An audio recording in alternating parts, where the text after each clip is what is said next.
Welcome, everybody, to Greg Heym's Crossing the Line. Not to be confused with other Crossing the Lines. Where's the clap? There you go. We get whistles. We're whistling, all right. He's busy. I don't know if He's that texting means someone right Ray now. might be a little happy today. You know, we're here on a dreary Monday. It's gorgeous out. The lighting in here, though, is fantastic. And the temperature is sufficient, so that's good. We're in our cozy Studio 1873, tastefully decorated by our friends at the Everset. And, you know, we always start off with like a weekend roundup. Now, are we happy the Jets have won 2 in a row, or are we yelling at the TV going, what are you guys doing? It's the same old Jets now the other way. When they lose, it's the same old Jets, and when they win, it's the same old Jets. I guess the good news is 2 touchdowns were on returns, so that's probably not going to happen again. So the passing game, if you throw away that screen to Brees, he had 0 passing yards. Garrett Wilson didn't catch a pass, although he got hurt. Right.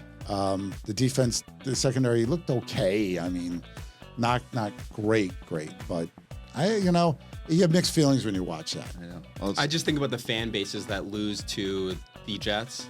You know, like that's a game on their schedule. They think, oh, this is going to be a win for us, and then Cleveland doesn't go into many weeks thinking that they're going to win. Forever. That but is still, true. But I think that's the 1 week where, like, I think we got this one. Yeah. Let's bring But the kids to this game. Giants also bad news with the concussion. Yeah, he's got out a QB, couple weeks. and If you're in that protocol, you don't get out. They're giving you all this hope. You know, they're like in the third quarter, in the fourth quarter, they're winning, and then all right, it all forget goes about away. it. Nobody cares about the Giants.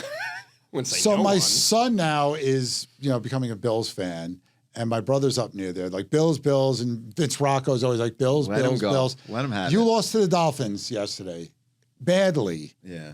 You know, it was down close. 40 at one point? Well, because they Josh threw interceptions and HN ran. Hang like on, Greg. all of So them. are you saying now we got to bring your son back? No, pick any other Because- team than the Jets. It's not. And my brother, has this love affair with Aaron Rodgers, who played like crap last night. And they got beat. So, this thing about the NFL, who's the best team in the NFL? Can anybody answer that question quickly? I mean, instinctively, you always want to say Kansas City, but, I think they're almost The record even. wouldn't They're say that. only there's a even, lot of like, teams even money. that could take it. It's going to be an interesting playoff series. But I had the worst Saturday ever because St. John's loses at home. I'm going to turn him around for a minute. Rick, don't even show your No, face I don't want to here. look at him. Don't Yeah. even show your face here, Rick. Rick's going over here. Knock He's him going over. on. Knock him over. No, he's still the man, but they got to work on that defense. Look, they only have one starter that returned. They're His hair is working. slightly out of place. I fix it. Yo, you would know. Same. Yeah. By the way, I did a broker open house, and there was a Brown Harris Stevens agent there. She said she loves the podcast, listens to us every single week, right? Her one complaint is that we talk about sports a little bit too much, Greg. Well, the whole show's going to be about sports. No, it's a little banter. It's funny because people come up to me and say they love the beginning and She the end still of the show, listens. She the still part in the listens, middle. though. She still listens. All right, well, see, but thank you for listening. Yeah. Come by, say hi. I'll autograph a mug for you. There you go. There you go. All right, so Saturday happens. No, but then, so that happens, and then the Rangers get shut out by the Islanders. So they've played 7 home games. They've lost all of them, and in 5 of them, they've been shut out. So I was at the Knicks game last night. After the game, somebody said, "Wow, the Humble Knicks brag. are undefeated at home. The Rangers got to keep up. They're undefeatable at home." It's unbelievable. Us Ranger fans. So they went 2 years ago. They won the President's Trophy, the best record in the league. Last year they didn't make the playoffs. The last time that happened was '92. They won the President's Trophy, lost to Pittsburgh, I think, in the second round of the playoffs. Then didn't make the playoffs, and then '94 they won the Cup. So I'm banking that history will repeat itself. Most of our listeners weren't alive in '94. Well, Hopefully they were. Well, at least they would have gotten our. That's why nobody gets my 6'7" reference, or they're condemning me for using it. So I'm not going to do that this week. My son's cringing. He wouldn't even watch the video. It's like, I'm going to have to change my name now. He said. I showed it to my wife, and she rolled her eyes too. But I had a great gig on Friday, and I have a special announcement. I am doing a New Year's Eve gig. Whoa! Those aren't easy to come by. The Nikki and Greg Experience will be rocking in the new year. Dick Where is Clark's it? been gone for. It's at the beautiful Parkview restaurant in Wantagh. More details to come as we set the time and everything like that. But I was just in there. It'll be having right around dinner. New Year's, though, right? It will be New Year's I think Eve. we're gonna nail down the time pretty quick. It's gonna be next week. People want to know what time is it, like how much does it cost. is the Nikki and Greg experience worth seeing? Go to our Instagram page. There's There plenty you of go. videos up That's there great. for it. Get Can we your just go tickets back now. to this broker who said we talk too much sports? Yeah, Let's please. just ask her to email us at CTL@BHS. No, you .com. send it to your Give email. us, give us a topic. We're happy to tackle it on the next Yes. on the next show. I like that. Cooking, hair care products, whatever you need, we got it for you. Yeah. You can send your deal sheets to shar@sznylaw.com. That's S like Sam. All right, cut his mic off. That's all right. So you're back. The Three Stooges are back together. You're back from wherever you hang out when you're not here. He I was at a working. conference. He I was was working. working. I was at a conference. Ish. We did go to a Flo Rida concert, Okay. which it took me way longer than most to, and I figured this out years ago. But it took me way longer than most to figure out that Flo Rida was just Florida. I didn't realize that. All the time you spend there, it never Got kicked that. in your Got head. that right away. No, I didn't. I didn't. I It just took had this discussion. it took me I some was the time. same. Yeah. Same. Yeah, I was late to the game on that, but I was prepared. Was it in the middle of the show? No. Again, I figured this out. I figured this out years ago. I figured this out years ago. I get it now. Oh boy. But no, it was a fantastic conference. Jordan Belfort was one of the speakers. Did he from ask you Wolf to of sell Wall him this Street. pen? He did not, but very controversial. Not the best speech, but he's a great speaker. Like incredible speaker, very charismatic. Well, you He's watch the fun. movie, you instinctively hate the guy. Correct. Because all the money didn't do good things. he No. illegally gained, and then he barely did any time. No, He but was no playing one really tennis. learned any. I mean, the one thing you got to give the guy is his hustle and his No, the his effort. The effort was Wait, incredible. I just realized that he spoke at the conference. I was picturing him speaking at the Flo Rida, Rida the Flo Rida. concert. No, it was a lot happening at this conference. Okay, I got it. I got it now. No, they were separate. I don't know. You're going to Nick games. He's going to conferences. What? I'm playing a gig. I don't know. I'm still working, even when I'm allegedly having fun. every Well, weekend, listen, you're that's why we're not being called by these big publications for quotes. you're getting quoted by the New York Times. Hey, they know who to go to when they need the goods. or everybody else wasn't answering because it was Saturday afternoon. Our fifth choice. Were you before the Johnny's loss? Were you like angry? Source, No, it was or were funny. you It happy was source? going on, and I'm kind of looking during the rehearsal I was in. I came out and I spoke to the reporter, very nice guy, and it was about Queens. Nice. And I'm like, I'm a St. John's grad, and my team ain't doing so good now. And That's actually fascinating. If you look at all the content that Greg has done, if there is some sort of correlation between his tone and the success of his teams on that day, does course, it? And of course. how does that move the market itself in terms of economic? do markets outlook? watch this show? I believe Is there a so. They CME might, they crossing the should. line watch? The They Fed, should be the Fed watching. chairman's By the listening. way, today is episode 86, I believe. So Don't you know, get it's about- 86. Exactly. It reminds me of Get Smart, right? Because you had Agent 86 and Agent 99. Amazing, you're crushing it. No, you really. No, I'm not being sarcastic. Okay. I can't tell with you. It came I'm off not as being very sarcastic. sarcastic. I've signed 0 autographs though since I joined here. Now- I now, thought that would be a Lena, little bit different. Am I the only one that thinks that Shar has the same expression, whether it's good news, bad news, happy or sad? Right? Oh, he's I'm always smiling. I'm always No, but happy. when you That's walk the out, problem. I don't trust this. when Shar walks out, he wears sunglasses and a hat because he doesn't want people to recognize him. So It's he like, tries to keep I a don't low give profile, free doesn't wanna legal get stopped. advice. He's got to run to a closing. He's got things to do. He doesn't want to be stopped. And Nadler, we have to make sure that he doesn't get too much sun on him. We got to have an umbrella so his hair doesn't get wet. Is that Lone Daddy? Is that Lone Daddy? All right. Well, we'll get into the economics. At some point. No, we're going to right after these wonderful messages from these guys. Do you have a big move coming up? I'm Scott Nadler with CrossCountry Mortgage, and I've got the loan to match your dream home. Whether it's your first or your fifth, I'll make the process quick and easy. Call me today. Let's make it happen. Sedgh and Zuckerman is a boutique residential law firm guiding you and your clients every step of the way with a solution-oriented approach. Make sure to work with a deal maker and not a deal breaker. Contact us today at sznylaw.com.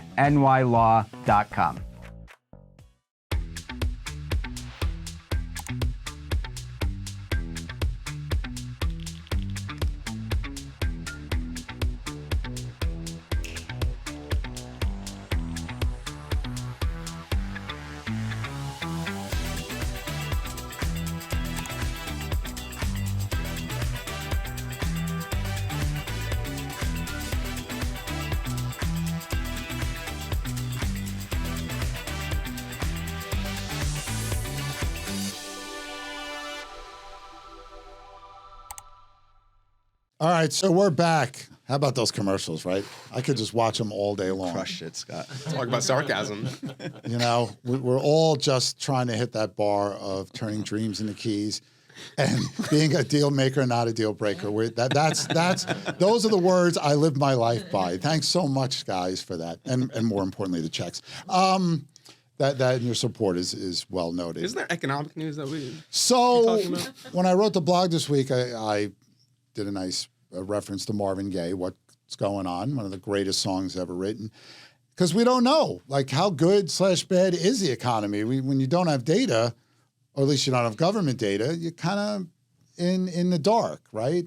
Although government data doesn't do much to make you feel like you know what's going on when it gets revised and everything completely turns around. But, you know, we kind of go through what we have, which it's funny. So we didn't have a BLS report, but a bunch of economists were surveyed by Dow Jones and asked what they thought it would have shown had it actually come out. These economists in the private sector? Yeah. Okay. And Government people aren't working. yeah, they're on a beach somewhere. They were in Miami with They're not Nadler or picking up the something. phones on Saturdays? No. No, or they're in, Or Mondays or Tuesdays. so their combined guess was a loss of 60,000 jobs. So then we'll forward to the ADP Just for report. October? Just for October. So ADP had private payrolls, and they only include private payrolls, rose by 42,000 in October, which crushed the Dow Jones estimate of 22,000. So what is that a disconnect? Not necessarily, because the government jobs are going to start to disappear big time. We remember the Doge, but these people got severances, and it ended with the fiscal year. So October, it was when all these people were coming off the rolls, and now you'd see the reductions. Right. So it could make sense to me, but if you want the good news in this, according to ADP, this is the first time that private employers added jobs since July. Right. So obviously August and September were very, very negative. But for 3 months, they've added 10,000 jobs, Yeah, it's not good. which is nothing. No, it's nothing. The interesting thing here is all of the hiring, because they break it down by firm size, ADP, Yep. was in firms with 250 or more employees.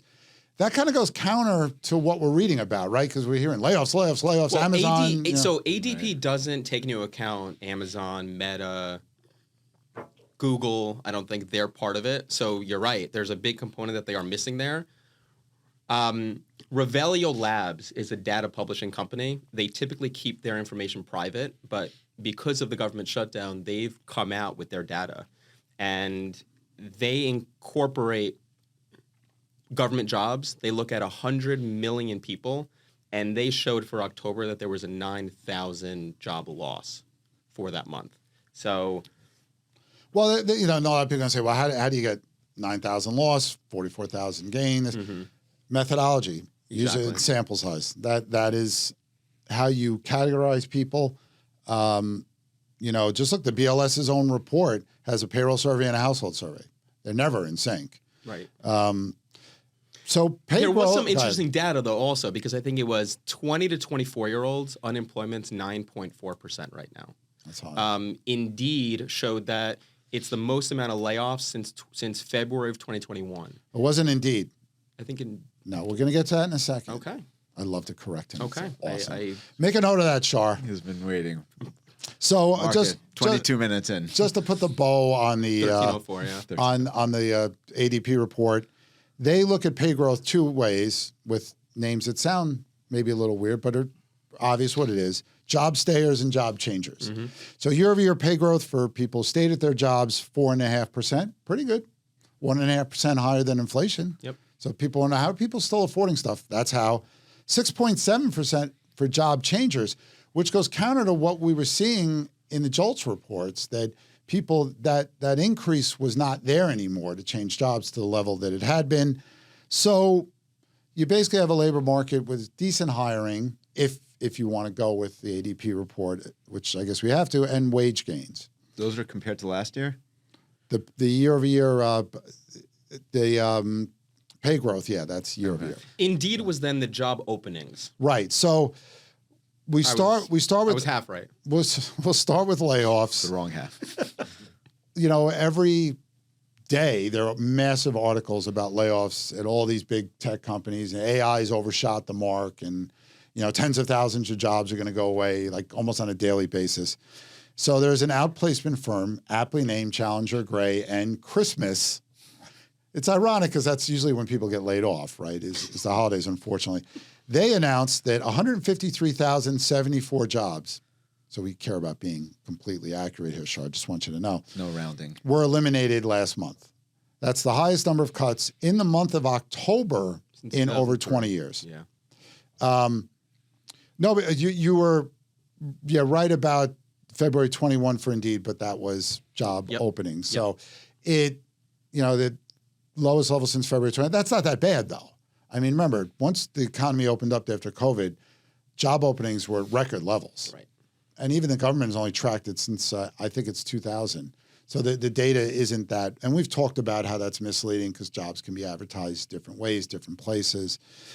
But you sum that all up together, Shar Sedgh. By the way, I didn't even say Shar's name. The Sarge is here.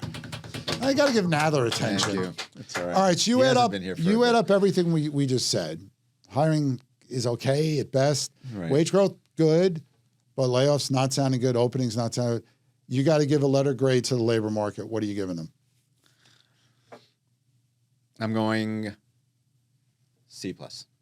You read my article because No that's way you said C+. Yeah. Oh my gosh. He doesn't read your It's good to know you don't read my I blog. ran it through ChatGPT, and they told me that one. Greg Heym specific says, fact. of course. No, but so my question really about that is that when you said that they overshot the AI, does that mean that they hired too many people in anticipation of jobs that they would need for AI, or is AI replacing jobs? 'Cause I don't think the second one is necessarily true It's yet. hard to say. Like, both things seem to not be as what we thought. Like, we thought with the advent of AI, you were going to have all these, server farms and all this stuff that had to be, they need more power, and, they were going to build all this stuff, and it was going to, and that's why you saw that the NASDAQ took a beating last week, because that every now and then people are going to get worried. Right. Are we too happy about AI? Now, did somebody short the AI market also on a big scale? Just one person? Michael Burry. Yeah. Oh, yeah. Michael Burry, who famous from The Big Short, shorted the AI market and Palantir, and it became a whole thing, which, contributed to what was happening. Right.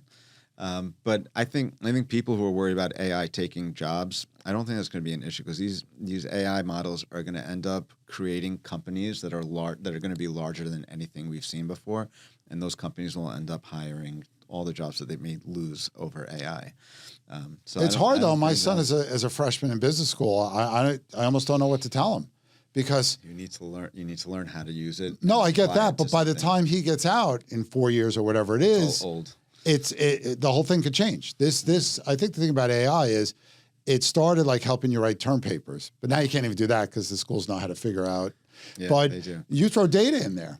I think having a license also is going to be really valuable. Like if you're a lawyer and you have a license to practice law, can AI really replace you? If I have a mortgage license, it can make you more efficient. It can't. Correct. It won't be able. How to could you replace replace Shar you. Sedgh? Right, Thank you, exactly. sir. That's Thank right, you. Ray. Thank you, Ray, only for that. Yeah, Lena's not clapping. Lena's like, we can replace anybody.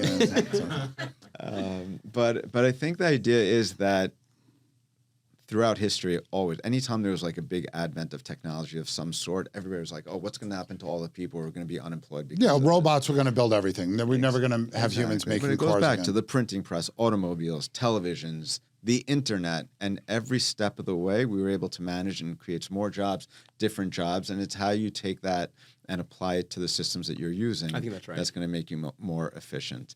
And also the internet. I mean, every 4 years, the world is so different. So it's going to be the same thing with AI, but the basics have to be Since I'm learned old now, by- it only gets No, worse. I'm talking about your son. No, I'm talking about your son. No, look, when I was in business school, it was just, what am I going to major in? I don't know. I got 2 years to figure it out. And then it was like, all right, economics. I didn't know if I was going to be prepared. I know a business degree sounded like a good idea, but it's funny. My son is crushing it in economics. And every time I said, well, Shocker. I'm like, I don't know if it's like a genetic thing, but I said, did you tell your teacher your dad's going to come? He said, I'm not doing that. I don't want him to know. It's like, Just manage expectations. you know, I when he was taking in high school, I said, tell your teacher I'll come speak to the class. I like to corrupt the youth of America. Yeah, like how many kids would be absent that day? Tomorrow we're going to have an economist come here. And all he does is talk about music. That's right. And his gigs, pushing his gigs. All right, so Professor Nadler, you're grading the labor market right now. What are you giving them? I would say You can still say C++. Do you have a big C me on the paper? Remember when your teachers used to do that? Ray's like, I got a couple of those notes on my papers. I would say closer to a C. Okay. C- even. I don't think the labor market's doing very well. Again, according to ADP, created 10,000 jobs in 3 months. The market got really excited about the ADP report most recently that showed we created more than 24,000 jobs. It's not a lot of activity. So there is definitely weakness. There's a lot of the consumer sentiment also is very, very low right now. But that's about to change. Is it?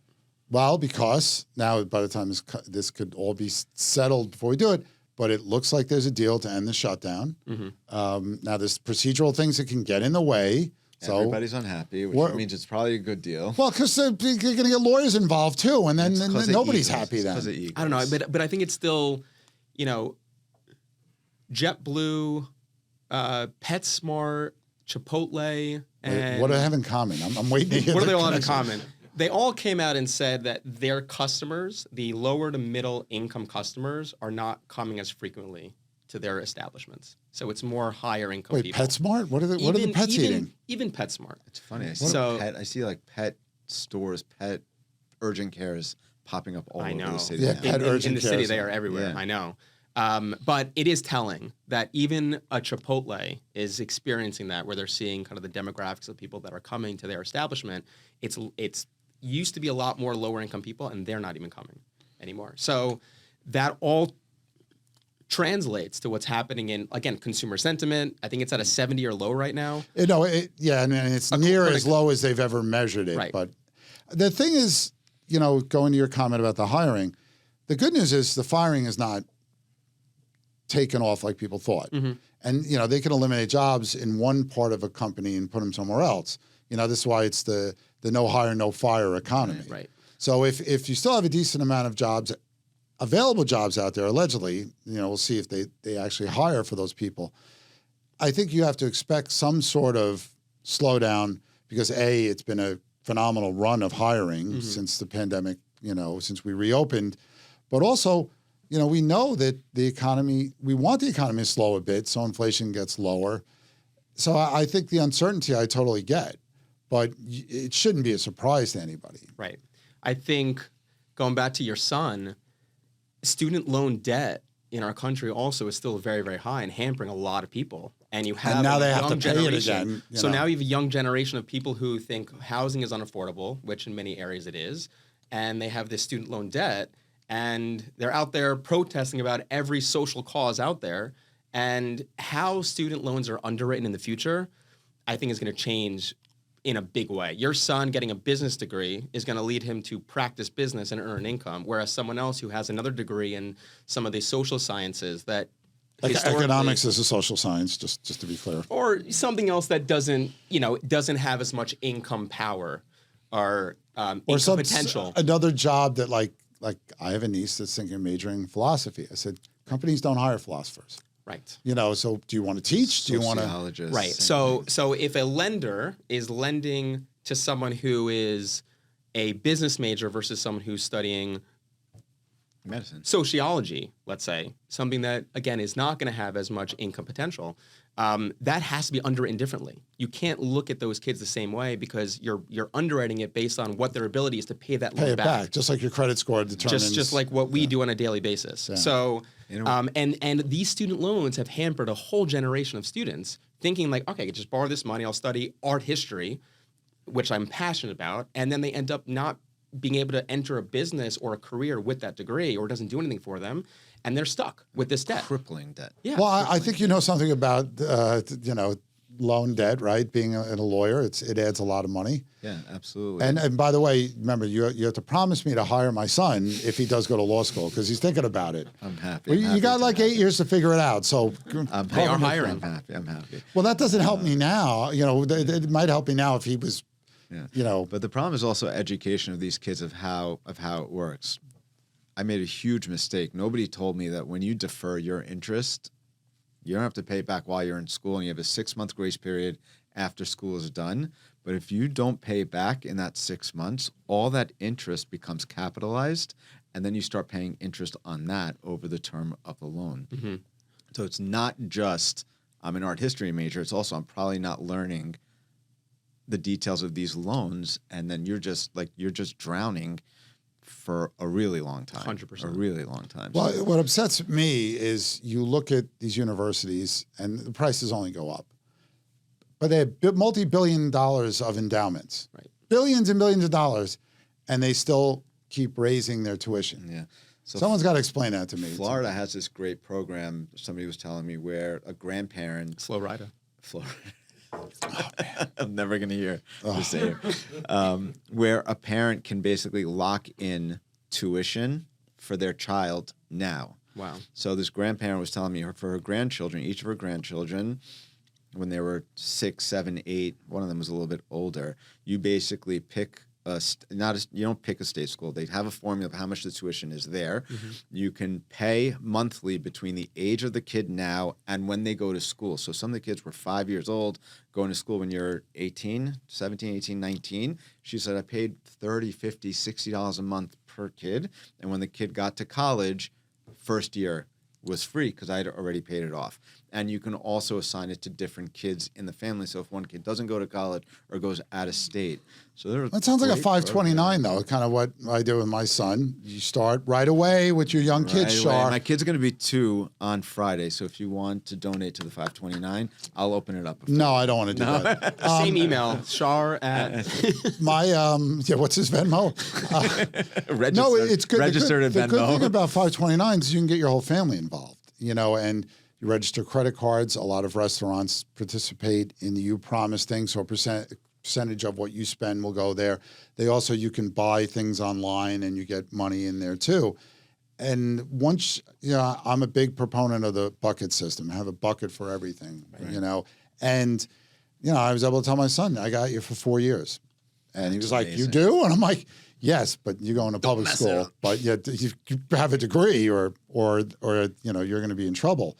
But I as a parent, I felt I had an obligation to sit down and say, do you want to teach? What if you don't know what you want to do, go to business school, because you can always go back and get a master's in something. Right. But if you want a job right out of college and you're not going to study programming or engineering or anything, then go with business.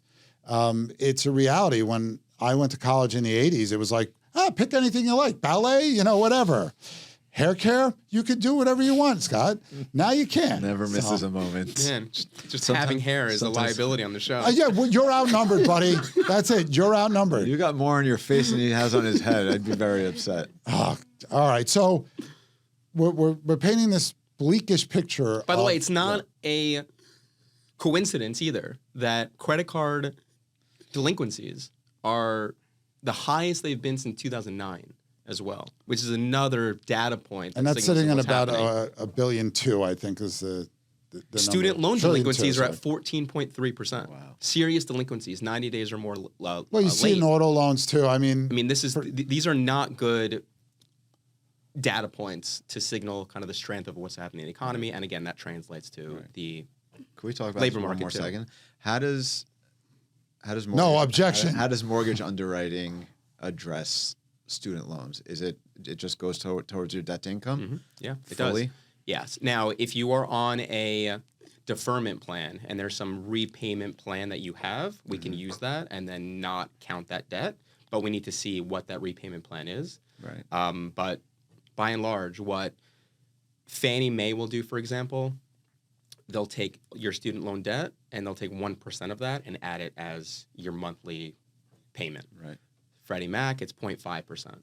But yeah, it definitely gets factored in for sure. tough. And then we have clients, more clients than we should, who thought they were on a deferment plan stopped making their payments, and now they have late, and their credit score dropped. So now they want to buy a home, and they're seeing that their credit score is in the low 600s, which they can still get a loan, but their rate's higher. So now they're trying to do both at the same time. Right. Yeah. Thankfully, I got that pep band scholarship to St. John's, so I walked away. I had debt for grad school, but that wasn't that bad. All right. So we're talking about the labor market. It's not good. But what determines economic growth? It's consumer spending, right? It's 70% of GDP. We're not getting retail sales data. We're not getting our favorite PCE data.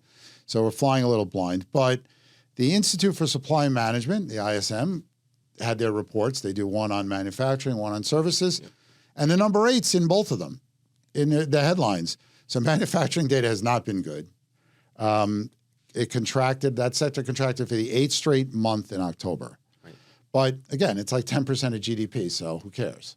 I mean, I care about the sector. I want things made here. But when you're only 10% of the overall economy, we're not going to cry about how you're doing. But on the services side, which is everything into our economy, it rose to an 8-month high. Right. So 8 months of contraction, 8-month high. So it makes no sense? That's what you're saying? No, it makes a lot of sense. But, you know, it shows you, we talked about wage growth. ADP had a 4.5 for job stayers. Again, inflation's only 3.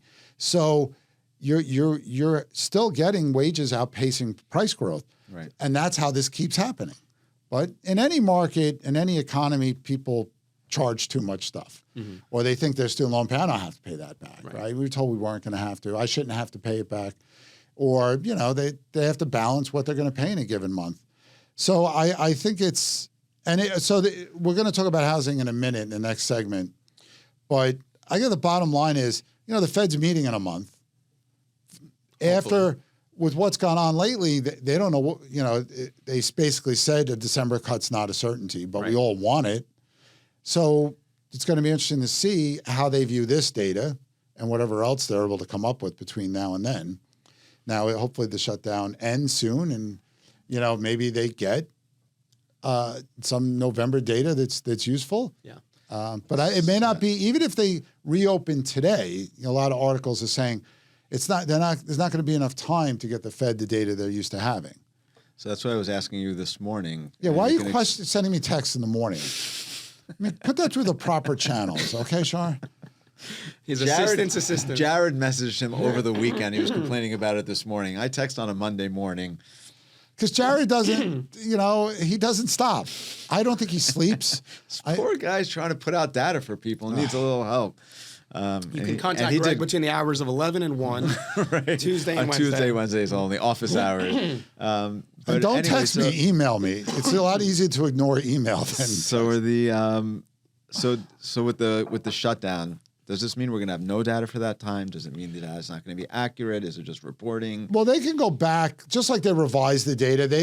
We just won't have revisions. I mean, we'll have the benchmark revisions that come out, you know, in like April of every year. But you can go, you know, a lot of that data is electronic anyway. So they can put out it's out there. If they put out a November jobs report, you can get October. They can certainly do that and then revise September to whatever that's going to be. So it's, you know, this stuff, unfortunately, again, has happened a lot of times. And as I say all the time, that's why I got out of the PLS when I did. Yeah, would you have gone to work during a shutdown? No, in fact, in 95, when it happened, I think it was in November, I left in October. I think place just fell apart. Or September. Place just fell apart. Of course, look at the revisions. They didn't have revisions like that in the 90s. But would you have gone to work? No, it's funny because one of the reasons I was so anxious to make the jump to Rebney and get that job is I thought I was going to get fired. I didn't know what I was 25. I don't know what had this. It didn't happen back then. Right. Now it's like, it's another shutdown, even though it's the longest shutdown in U.S. history now. But it turned out it was a couple of weeks paid vacation. Basically, they got back pay and they didn't have to do anything. Oh, you get back pay? Yeah. I mean, you got so excited there for a second. It's like, actually, resumes at BLS.com. Well, .org. I mean, do you want to live with that uncertainty? Because it's going to happen again. Right. Because it happens all the time. But all right, let's take a break, and then we're going to talk about housing. And the Secretary of the Treasury said something about housing that was noteworthy, and we'll tell you right after this break. Hi, I'm Evan Greenberg with Langdon Title. I specialize in title insurance across New York, helping real estate attorneys, agents, and brokers close with confidence. I solve problems fast and keep your deals moving. Contact me anytime. Looking to stage a property but on a tight budget and timeline? Stage with Stage and Fold. Stylish, lightweight, foldable, 3D printed cardboard furniture that looks real. Quick delivery and easy assembly. Staging starts at just $199 a month per room, and setup takes less than 30 minutes. Contact us today to stage smarter, sell faster, save thousands with Stage and Fold. This beautiful set here at Studio 1873 is brought to you by the Everset. The Everset provides full-service staging and furniture rental solutions in the New York area. For more information, please visit us at staging.theeverset.com or email us at staging@theeverset.com to request a free proposal. And we're back with my really good friends and yours, Scott Nadler and Shar Sedgh, a.k.a. Lone Daddy and the Sarge. We must be doing good. We're back on the third segment. Yes. Well, you know, we couldn't find anybody else to come in here. You know. All right, so we'll talk about rates, but Secretary of the Treasury talked about, you know, how high rates may have caused a housing recession. You know, there's a lot of economists out saying like, 30 of the states in this country are in recession, but he's talking about housing recession. I mean, we know that the administration wants rate cuts. Everybody wants rate cuts for the most part. Are we in a housing recession? Do you feel that? I mean, prices are still going up year over year for the last couple of years. Sales have been a little wonky, you know, but inventory's low. You know, that they're here in New York City. We had a contest that's now over, and maybe we saw pretty good contract activity. Yep. I wouldn't say it's a recession. I wouldn't say that either. And again, I just came back from a conference. There were 8,000 people there. In a lot of Florida with Flo Rida. Exactly. Okay. And activity in different markets has definitely picked up. Cotality, a real estate data firm, came out and said they're projecting over the next 12 months for real estate appreciation to be 4.1%. They revised their previous number from 3.9 to 4.1. That's great. So if you think about this, if you're buying a home, let's say for $500,000, and you put down 20%, you're putting down $100,000. That 4% equates to a $20,000 gain on your home. That's $20,000 gain on your $100,000 down payment. That's a 20% gain every year on your money. That's why real estate continues to be a great investment for people, specifically at a time now where there is uncertainty with the government, there's uncertainty in the market, there could be an AI bubble that we're about to experience.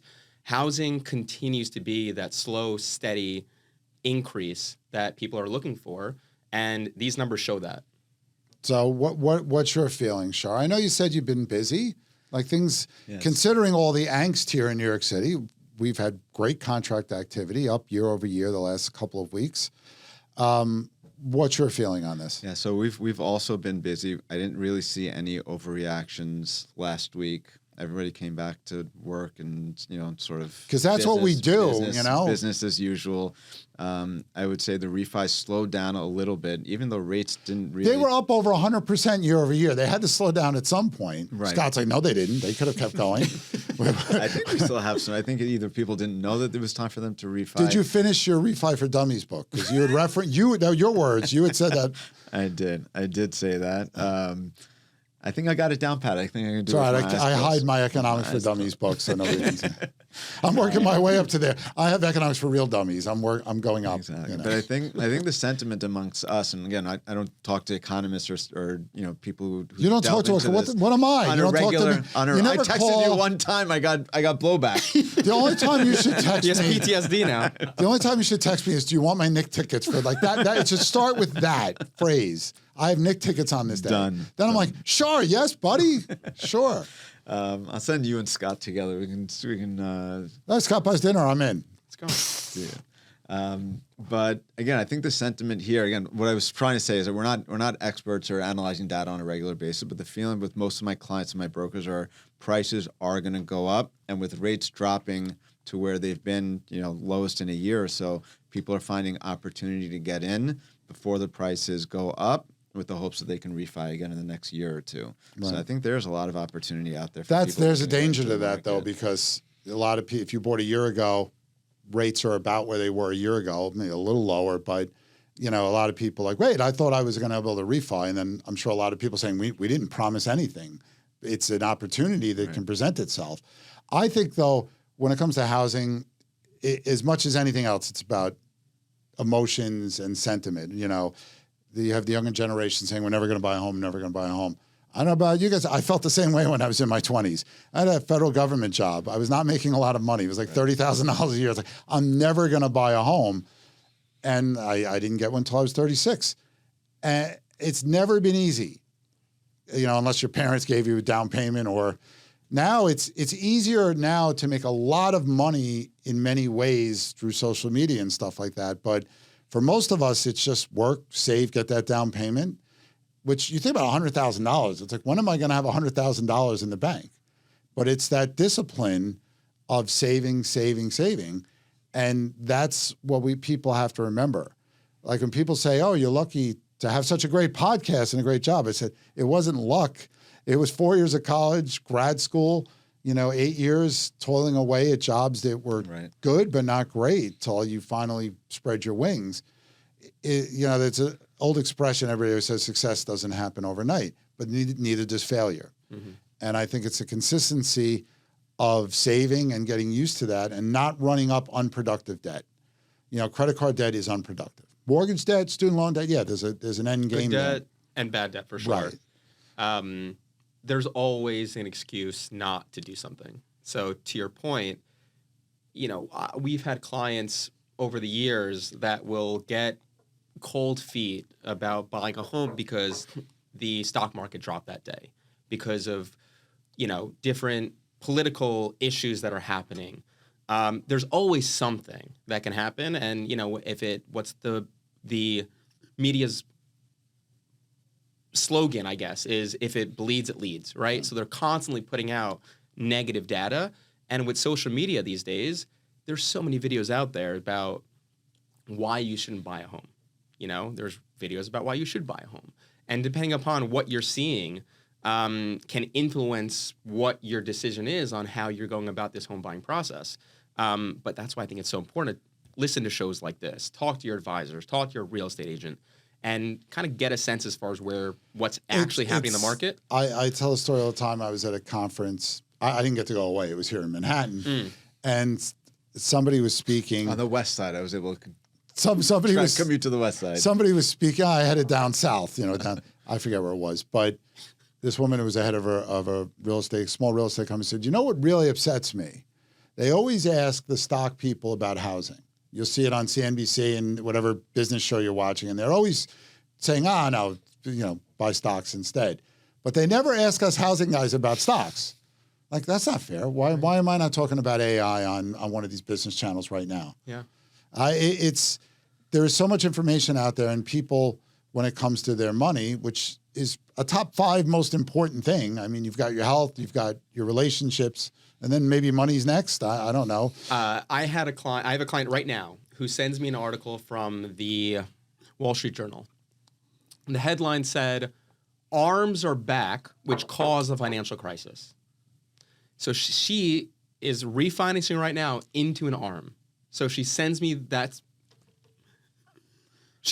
headline. And I click into the article and I read it. Within the 4th or 5th paragraph, it says, "Arms today are not what they were during the financial crisis. They are more consumer friendly." So I just screenshot that line. It's like, read the article. The headline, well, someone this day else and age, wrote, you don't get someone past else the first wrote that. paragraph. Yeah. And then she saw, I could see how this is very different. But how quickly she saw this thing, send it to me, thought she was going into the wrong product for her, and then realized, all right, I'm only giving this home for 5 years anyway. I'm taking a 7-year ARM. This does make sense, but I wanted to make sure that I'm not messing up here. I would say most of my high net worth clients are all in adjustable rate mortgages. I think the average nationally is that a home buyer will, on average, do something with their product within 7 or 8 years, right? Yeah, So refinance, pay off, sell. Sell, Yeah, exactly. Pay off would be nice within Cash 7 years. out, yeah. So most people don't hold it that long. You know, and then when you talk about people where it's a starter home, they're planning to get married and, you know, grow out of the place and they'll be out in 3 to 5 years, those products can be very good. But it all starts with education, like both of you were saying. It seems like a daunting task. You hear all this bad news on the radio, and nobody listens to the radio anymore, on the internet. Oh, this is the internet radio. Yeah, internet radio. It's funny because I Podcasts. it's really cool though when you go to Spotify and I type my name in and I see my podcast there. That's it's like pretty cool. it is pretty cool. That is pretty My son still won't listen to it, but especially after I told him the Gen Z references, he's in witness protection now, somewhere Restrict. on the UB campus under an It'd be assumed great name. if his professor listens to this show and is like, hey, I want to play a clip from this show called Crossing the Line with Greg Heym, and the professor doesn't even know that Greg's father is running the show. And then they dissect it, and you have all these college kids that are going back at you and I had a critiquing moment you. like that. That'd be good. Many, many years ago when I was at Rebney and the internet was starting to really take off, I had built The 80s? a website, for the research department. You know, we had, it's just stuff, links to bills and reports. And I went to this thing about data on the web. And one of the sites they brought up was mine. And I was like, wow, maybe I'm in the wrong thing. And then, of course, the internet changed completely. Back then, you basically were using Word to make websites. Because it was just like a link thing. Like you weren't incorporating stuff. But no, it would be funny. It's like that when Harry Met Sally, when Bruno Kirby's character goes, I've never had anybody quote me to me before. Right? I wish someone would say, this guy, Greg Heym said, and I'm like, yeah, that's me. Good. Tariffs don't. Tariffs don't cause them. You talk about misleading headlines. How many times have you seen that? Impact of tariff raised prices, and then you read and go, oh, the pricing gains are all in the services sector. We don't tariff that. Right.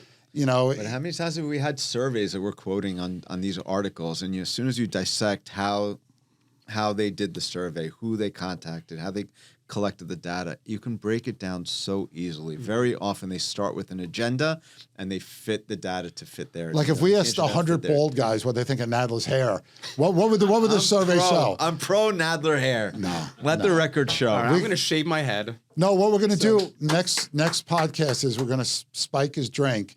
He's going to pass out. We're going to shave his head right on a podcast. Come on, Lena. I think you guys need Nadler wigs. There we go. Let's flip it.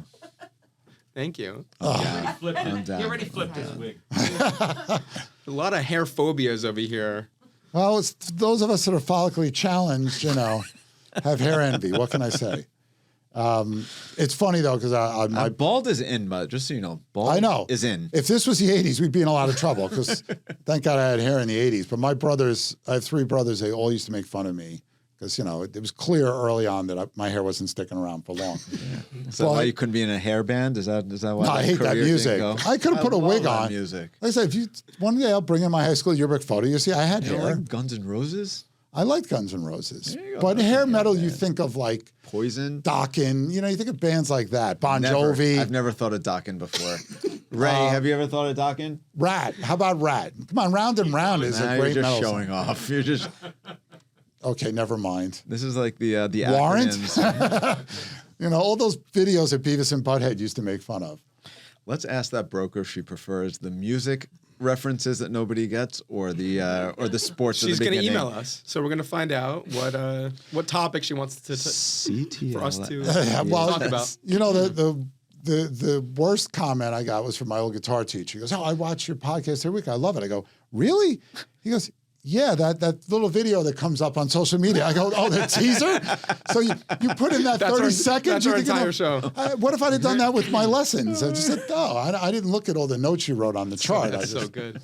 So we're still pretty optimistic about housing. I mean, think about it. If rates do, we saw rates tick up a little bit, but there's still, Well, there was that seesaw battle this week, Yeah. right? When you had the ADP report come out, the ISM data came out, rates went up quickly, rates go down slowly. The very next day, when other labor also known as the market came out, Nadler rule. the Nadler rule.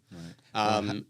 How will the rent freezes impact our industry Well, if it happens? look, we've had, the rent guidelines board votes on this every year, and they've frozen rents before. The problem for the landlords is you're not freezing my taxes, right? The expenses I have. I think it's a problem because also the rules about recapturing major capital improvements were changed several years ago. 1/40th to like 100, 1 and 160th, 16th, something like that. Yeah, I don't know the exact numbers, but that's led to the warehousing of who knows 50,000, 100,000 in these units. That this could accelerate that, and since over 40% of the rental housing in a city where 70% of the residents are renters, you see that's going to keep the non-stabilized, the free market rents going up because there's just not going to be enough stabilized stuff to go around.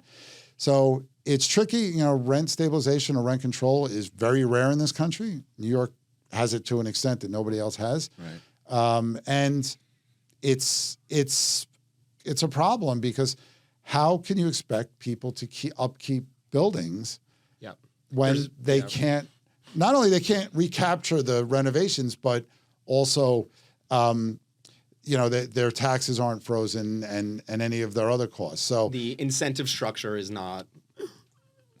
Yeah, you're right. Not optimal. If there's no return on your investment, why would you put money into it? I think the intentions are good, but there are all these unintended consequences when you put policies like this in place that people are missing. Yeah, it's real life listening to the headlines and not reading the article, right? It sounds good in theory. We could do a whole podcast on things just in New York State, New York City that have passed that seem like a good idea but turn out to not be a great idea. One of the things that always is, and this isn't a political thing at all, stadiums. Like a team wants a new stadium, right? It's like, but the government should subsidize that because they're going to get all of this property tax revenue, all income tax, sales tax is all going to pay for it. This idea of tax incremental financing never works out that way. Never at all. You can find at Yankee Stadium, the parking garages are going like bankrupt because it's like so expensive to park. Everybody just finds alternate. It's things like that. It never works out the way it's planned because people don't think 5-10 years down the road. Did Buffalo just build a new one in the last 10 years or so? Next year it's opening. Next year? Yeah. How'd they pay for that? They got a little help. Yeah. A little help from your friends? I don't think you have to be friends or enemies either. I don't think, hopefully they don't take it personal, but it's tough. And, housing is a basic need. Everybody should have a place to live. But how you get there is the challenge. And obviously there's a lot of different ways you can approach it. Right. And how much should the government be involved? That's the key question. So does all of that impact prices going up or prices going down? Supply controls that, right? And if you're not, like here in New York City, once 421A expired, 485X is not cutting it. There's actually somebody building, it was going to build a building, now is making it 2 buildings, so they're under the 99 unit threshold, so they don't have to meet the minimum wage requirements. So there's things like that also, benefit. Nobody wants to keep subsidizing housing, especially if they think it's going to be luxury apartments. But the goal of 421A originally was build more of everything. It wasn't an affordable housing program. There were deeper benefits for that. So, and cities have constraints. They have budget issues they have to deal with. So we need more of everything. We need more multifamily units. We need more single-family homes. Right. That's the only way that we can try to keep costs, from rising too much. Because you saw what's gone on the last couple of years. And on that happy note, I think that's it. Did we miss anything? Did I make enough? Said it all. Did I make enough jokes about hair in this episode? I think so. Maybe we can get a running counter, like that time Allen Iverson said practice. Maybe we can keep a hair joke count on the video. But I want to thank Ray and Lena. Thank you for really keeping us from getting in too much trouble, and the Sarge and Lone Daddy for being here. Welcome back. Good to be back. Yes, try not to get go away or get sick again. Because I can only carry him so much. Scott, I totally get it. And thanks, mostly to you viewers and listeners out there. The support's been great. We love it. If you want to tell us how great we are or how bad we are, ctl@bhsusa.com. We do read the comments and we will reply back. But again, it's been great doing this, and we will see you next week, where hopefully we'll be celebrating the complete reopening of the government.